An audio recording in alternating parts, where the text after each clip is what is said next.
I would like to associate myself with the sponsorship speeches of our colleagues and express my full support on proposed Senate Resolution number 144, expressing the sense of this chamber to request the International Criminal Court to hold former President Duterte under house arrest rather than in a detention facility to uphold the principles of humanity, irrespective of political interest or other gains.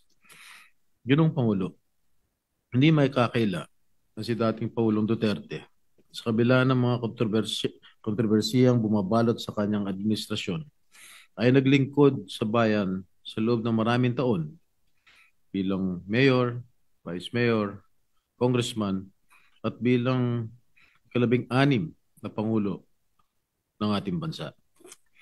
Naunawaan ko na may iba't ibang pananaw ang bawat isa sa atin dito hinggil sa naging pamumuno ng dating Pangulo. Gayunpaman, hinihingi ng pagkakataon ang habag at pagpapairal ng konsiderasyon sa lumalalang kalagayan ng kanyang kalusugan. Likas sa ating mga Pilipino ang mataas na pagpapahalaga at paggalang sa mga nakakatanda.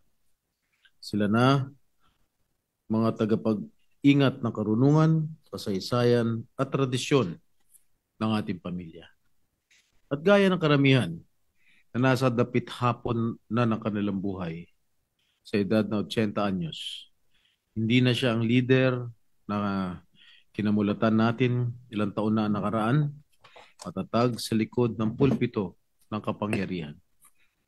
Bagkus, isa na siya ngayon na ordinaryong ama, lolo, at kapwa mamamayan na humaharap sa pinakamabigat na hamon ng kanyang buhay, na higit pang pinabigat ng katandaan at karamdaman.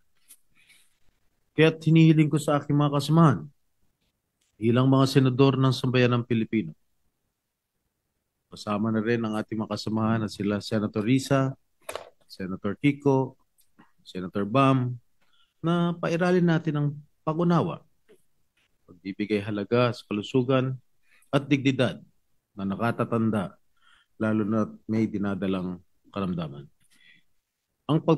Ang pagpapasyang ito ay hindi nangangahulugan ng paglimot o pag-absuelto sa mga ipinupukol sa dating Pangulo. Pagkus ay pagbibigay ng pagkakataon na makapamuhay siya sa ilalim ng makataong kondisyon habang dinidinig ang kanyang mga kaso. Naway manaig ang ating pagkakaisa, lasakit at pagiging makatao.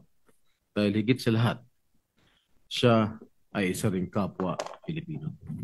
Sabi nga ng aking ama, dating Pangulong Estrada, walang tutulong sa Pilipino kundi kapwa Pilipino.